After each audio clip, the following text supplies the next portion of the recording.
Aujourd'hui, je vous propose de monter un PC sans aucun RGB en mode ultra chill. Je vais vous donner quelques conseils et juste décrire globalement comment je monte un PC. Alors, je vais pas monter cette config juste pour le plaisir. Ce PC a pour but de remplacer mon PC de capture. Si vous avez vu un de mes lives de montage ou juste moi qui monte des composants sur une carte mère par exemple, ça a été enregistré forcément sur mon PC de capture. Il est donc assez important.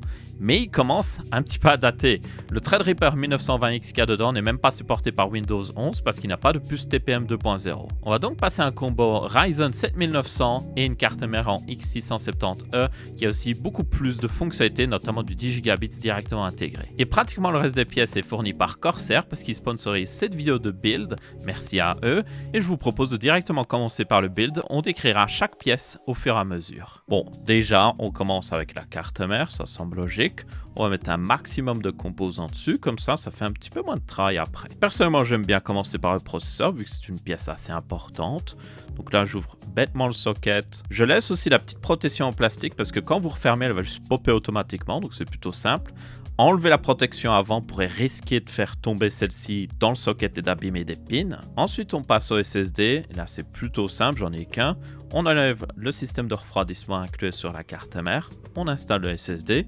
On remet le système de refroidissement et c'est fini. Le SSD qu'on utilise d'ailleurs est un MP600 Elite de chez Corsair, bien sûr, en 1 Tera. C'est largement suffisant pour le PC de capture parce que tout ce qu'il enregistre va finir sur un NAS. Après ça, je passe à la RAM. Très simple également, j'installe dans le slot 2 et 4, ce sont les slots recommandés sur la plupart des cartes mères. N'hésitez pas à vérifier votre manuel si vous faites un montage PC. La RAM qu'on utilise ici pour information est une Corsair Vengeance en DDR5. C'est un kit de 2 x 16 Go. Compatible AMD Expo, bien sûr, jusqu'à 6000 mégas de transfert, c'est très important. Et évidemment, sans aucun RGB, vu que c'est un PC no RGB. Et puis une dernière étape que j'aime bien faire, c'est déjà prémonter le plus possible du système de montage du refroidissement processeur. Donc là, avec mon H150i, j'ai regardé vite fait le manuel. Vous pouvez le trouver via le QR code sur la boîte d'ailleurs. Et tout ce que je peux installer pour le moment, c'est en réalité retirer le système de montage AMD stock et installer les 4 standoffs qui permettent de monter ensuite le combo pompe Waterblock sur le CPU. Et là, on a fini avec tous les composants qui pouvaient être mis sur la carte mère. Donc, on va mettre celle-ci dans le boîtier. Alors, le Corsair 3500X, c'est un boîtier style aquarium. Et un avantage avec ces boîtiers-là, c'est quand vous enlevez tous les panneaux, c'est assez ouvert. Donc, c'est plutôt facile d'installer les composants. Il y a de la place, ça respire. C'est aussi plus facile à filmer. Donc, ça, c'est plutôt cool. Donc, j'ai juste déposé la carte mère. N'oubliez pas de mettre la backplate arrière pour ceux qui n'ont pas une backplate intégrée à la carte mère. Ici, c'est intégré, donc je n'ai pas le problème. Et je peux vous dire que personnellement, même après avoir monté plein de PC, ça m'est déjà arrivé d'oublier. Je sécurise ensuite la carte mère avec les 9 vis qui sont présents sur le format ATX. Pour information, il y en a 3 au-dessus, 3 au milieu et 3 en bas. Et maintenant que la carte mère est installée, on a plusieurs choix au niveau de ce qu'on fait. Moi, ce que j'aime bien faire ici, c'est comme on a un water cooling au-dessus de la carte mère, pour être sûr que je puisse faire passer les câbles, notamment d'alimentation du CPU, j'installe déjà l'alimentation. L'alimentation que j'utilise ici est une RM 1000X de chez Corsair. Elle est donc full modulaire.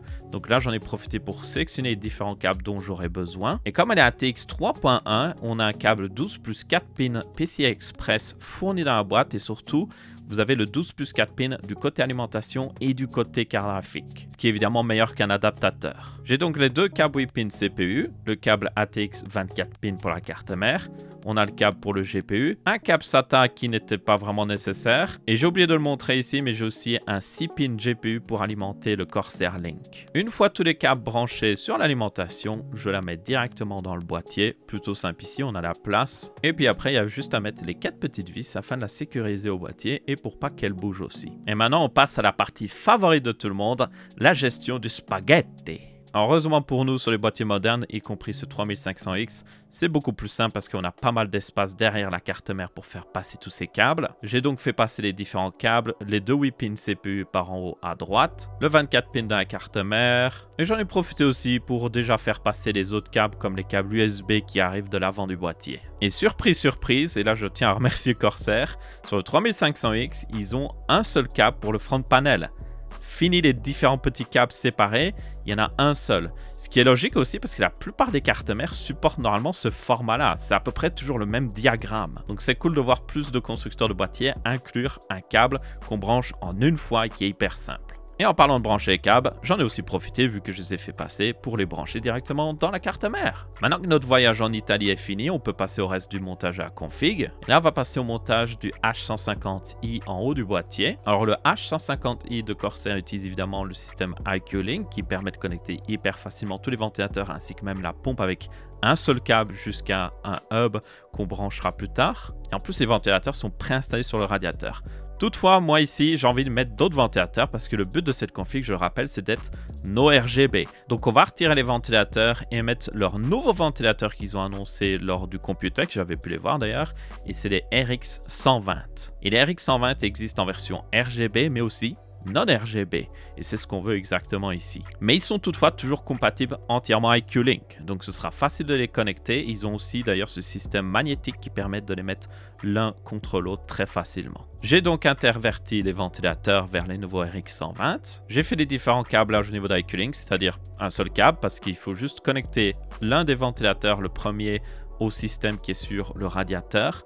Et ça, c'est dû au fait qu'il y a un câble qui passe à travers les tubes pour aller jusqu'à la pompe pour l'alimenter. Donc, c'est-à-dire qu'on n'a aucun câble qui sort de la pompe quand elle sera installée sur la carte mère. Vous allez voir, c'est très clean. Et la préférence personnelle, je monte d'abord le radiateur sur le boîtier. Comme ça, après, c'est facile d'installer la pompe sur le CPU. Donc, j'ai bien évidemment mis celui-ci en haut du boîtier. Je rappelle de toujours faire attention, de faire en sorte qu'une partie du radiateur soit toujours plus haute que la pompe au-dessus du CPU. Donc là, si je mettais un 240 mm dans ce boîtier-là, si je voulais le mettre en entrée d'air sur le côté, je le mettrais suffisamment haut pour être sûr qu'il n'y ait pas de bulle d'air qui peut se former dans la pompe. Je nettoie vite fait le CPU pour être sûr qu'il soit propre, et comme la pâte thermique est pré-appliquée, là j'ai même pas besoin d'en mettre. Donc je monte le combo pompe directement sur le CPU et c'est bon, on a fini. Bon, arrêtez, c'est pas tout à fait fini, il nous reste évidemment encore les autres ventilateurs. Donc là, j'ai 4 RX120 encore en plus. Je vais en mettre 3 en entrée d'air sur le côté et je vais en mettre un en bas du boîtier, ce qui est plutôt rare, mais ici, le 3500X de Corsair a un emplacement de ventilateur en bas, donc c'est plutôt cool. Et gros avantage de ce système magnétique pour les ventilateurs, c'est si vous avez déjà installé des ventilateurs sur le côté d'un boîtier comme ça, bien souvent vous devez les mettre un par un, ça prend un petit peu de temps, mais ici c'était hyper rapide parce que j'ai pu mettre les 3 ventilateurs interconnectés en une seule fois. Maintenant il reste juste à finir les câbles et encore une fois avec IQ-Link c'est plutôt simple. Juste un câble qui va partir du hub IQ-Link vers le ventilateur du bas. Ensuite du ventilateur du bas je vais vers les 3 ventilateurs de côté et puis je finis d'un câble vers les ventilateurs du côté vers le système de refroidissement en haut. Je peux me le permettre parce que comme on n'a pas de RGB, je suis en dessous de la limite du nombre d'appareils pour un seul câble IQ-Link. Le hub lui est magnétique et fun fact, il y a un emplacement prévu dans le boîtier donc c'est plutôt cool. On peut juste le mettre dans ce petit emplacement et il tient par lui-même. Alors pour être sûr qu'il ne bouge pas, j'ai aussi mis le système double face et puis j'ai connecté l'USB qui va jusqu'à la carte mère, l'alimentation qui est faite via un 6-pin GPU classique pour être sûr qu'on puisse alimenter un maximum de ventilateurs RGB et tout ça, même si moi j'en ai pas. Et puis un petit dernier câble 4 pins CPU que vous mettez dans la carte mère parce que sinon la carte mère va dire « Hey, il n'y a pas de ventilateur branché sur la prise CPU, ça peut poser problème. » Donc c'est juste pour le faire croire qu'il y a un ventilateur basiquement. Et une fois tout ça fini, on peut évidemment passer à la dernière pièce qu'on installe toujours en dernier. Et c'est la Carafic. Donc là, on a une 4060 Ti. Elle est surtout utile pour son encodeur intégré, on va être honnête, qui est plutôt performant. Elle va pas vraiment être utilisée plus que ça. Donc la puissance n'est pas vraiment importante ici. Avant, j'avais même une 4060 dans l'autre PC. C'est juste que la 4060 utilise un 8-pin PCI Express et j'ai oublié d'en mettre un parce que j'ai branché le 12 pin plus 4 pins. Donc j'ai la flemme de rebrancher un câble, donc on va mettre la 4060. Et voilà, le PC est fini, il ne reste plus qu'une chose à faire, et c'est évidemment enlever la protection en plastique sur la vitre. Tellement satisfaisant. Bon, en réalité, il faut aussi que je mette mes 2 cartes d'acquisition qui étaient toujours dans le PC que j'ai utilisé pour littéralement enregistrer ce montage. Donc maintenant, je peux vraiment l'éteindre et piquer les 2 cartes d'acquisition afin de les mettre dans le nouveau PC. On a donc une des cartes d'acquisition qui est faite pour capturer les caméras avec 4 entrées HDMI. Malheureusement, Elgato ne fabrique plus de cartes d'acquisition avec 4 entrées HDMI pour le moment. Donc, ma foi, j'espère que vous allez toujours en faire une Elgato. Ce serait vraiment pratique parce que celle que j'utilise ici coûte assez cher et voilà, c'est pas la plus belle. Et aussi, elle a un petit ventilateur dessus qui est très bruyant. J'ai d'ailleurs fait une petite modification à l'arrache où j'ai mis un ventilateur Noctua par-dessus de 40 mm. Clairement pas esthétique, mais c'est beaucoup plus silencieux. Et puis j'ai évidemment mis la nouvelle Elgato 4K Pro qui est compatible HDMI 2.1 et qui permet de capturer n'importe quelle console moderne évidemment, mais surtout n'importe quel PC jusqu'à 4K 60 fps, mais toujours laisser passer un signal 4K 120 fps, qui est très important parce que j'ai un écran 120 fps en 4K. Et avec ça, mon nouveau PC de capture ultime est fini. Il ne reste plus qu'à vous montrer ce que ça donne une fois qu'il est bien configuré. Et donc voilà, j'ai fini de configurer ce nouveau PC d'enregistrement. Donc j'ai installé OBS, même plusieurs OBS en réalité, Windows bien sûr, tous les logiciels pour contrôler par exemple le Stream Deck et tout ça. Et maintenant, je peux vraiment l'utiliser. Et je l'ai d'ailleurs déjà utilisé pour faire une vidéo. Donc si vous l'avez vu sur la chaîne, j'ai fait une vidéo sur les nouvelles cartes mères en Z890. Et bien j'ai fait avec ce nouveau setup qui me permet de contrôler mes différentes caméras. Alors, je vais être directement très honnête. Oui, j'avais déjà un setup avec du multicaméra, surtout que j'utilisais souvent en live. Mais le problème avec ce setup-là, c'est que j'avais un seul OBS. Et comme j'avais un seul OBS, j'avais une seule sortie de caméra. Et donc, pour un live, ça va, vous voyez qu'une caméra à la fois. Mais quand vous faites un enregistrement comme ça, c'est pratique d'avoir toutes les caméras enregistrées. Parce que je peux être « Hey, ça va? Hey, ça va ?»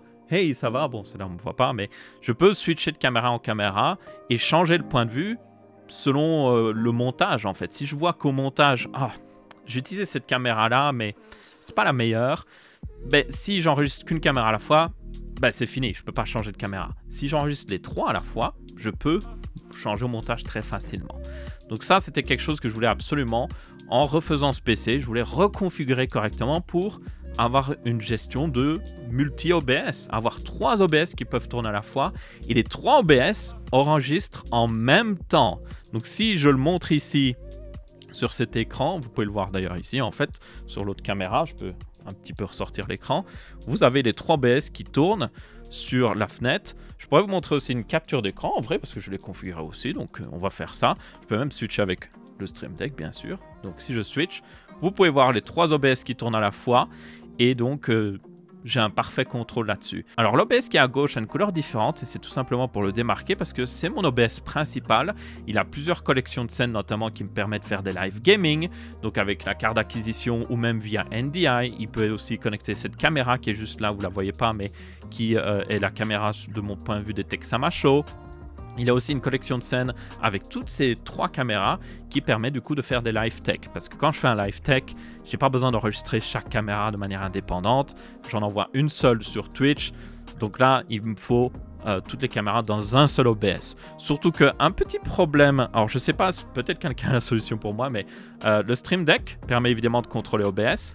Mais là, du coup, forcément, j'ai 3 OBS. Donc, lequel il contrôle?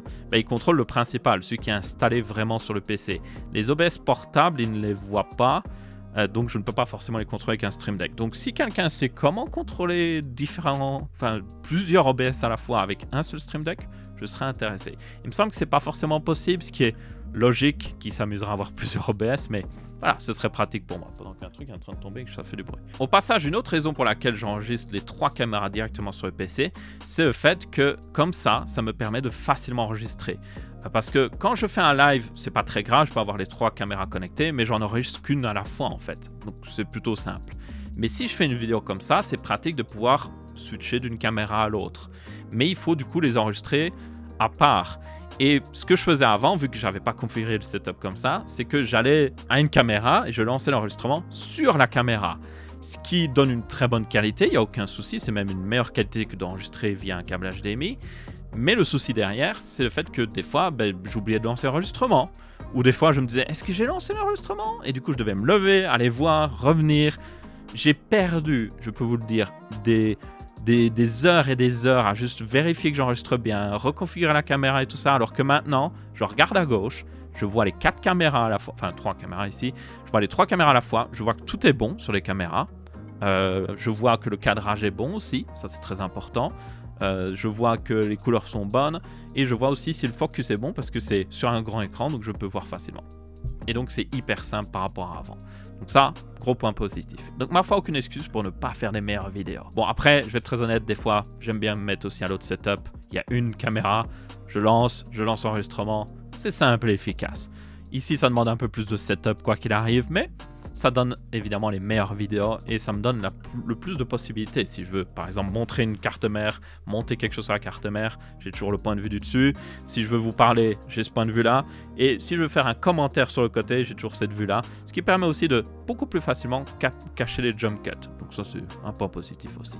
Une autre upgrade que j'ai oublié de montrer parce qu'il est sur l'autre bureau, c'est le fait qu'Elgato a sorti 2 accessoires qui s'accrochent directement sur le Stream Deck Plus. Le plus intéressant selon moi, c'est celui qui permet de rajouter basiquement un Wave XLR derrière votre Stream Deck Plus. Vous avez juste à retirer la base, mettre le module, remettre 2 vis et hop, maintenant vous avez une entrée XLR, une sortie casque et basiquement votre Stream Deck Plus peut servir d'interface audio. Et ça c'est celui que j'utilise dans mon setup. Le deuxième est un hub USB, donc encore une fois vous retirez la base, vous mettez le module et automatiquement vous avez beaucoup plus de ports USB type A ainsi qu'USB type C. Et l'USB type C qui va vers le PC peut aussi le charger jusqu'à 65 watts, ce qui est pratique si vous avez un ordinateur portable.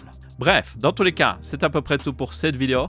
Si vous avez bien apprécié, n'hésitez pas à laisser un pouce bleu ou un pouce rouge. Encore un grand merci à Corsair d'avoir rendu ça possible et d'avoir amélioré mon setup. On se retrouve pour une prochaine vidéo et je vous dis ciao ciao.